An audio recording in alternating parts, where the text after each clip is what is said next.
graduate and needed a way to get back into an education system, to get a GED, or to find other opportunities. So after all of those months and time on the road,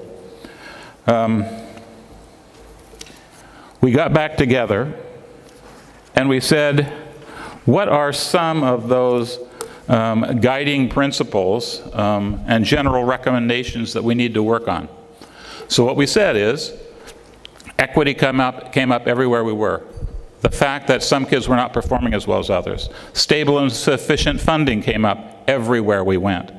Flexible spending. Our district said, we need to have more money and we don't want you to tell us exactly how to spend every penny. We have issues in each of our school districts that are unique and we would like to be able to spend on that.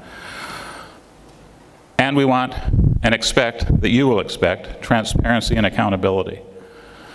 So we took all those things, and from work groups that we had during the session that met every noon when we were out on those deals, so we really didn't get any free time to talk about how we could do things and how we could make this situation better for all kids.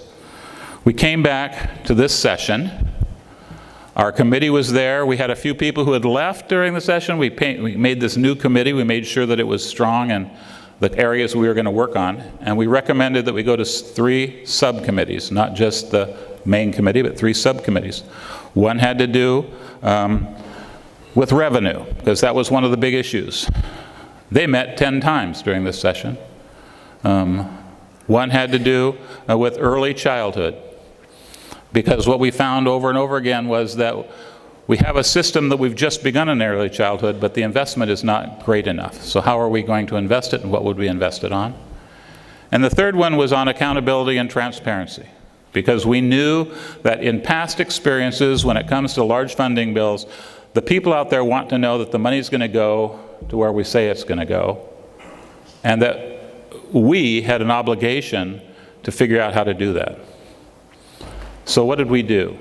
We started working on those 3 subcommittees. They all gave recommendations, and we came up with a cost that was not something we figured we could afford.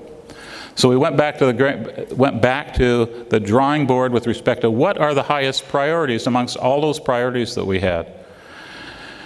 And we put together a bill that you see in front of you today, which I believe balances all of those things. It has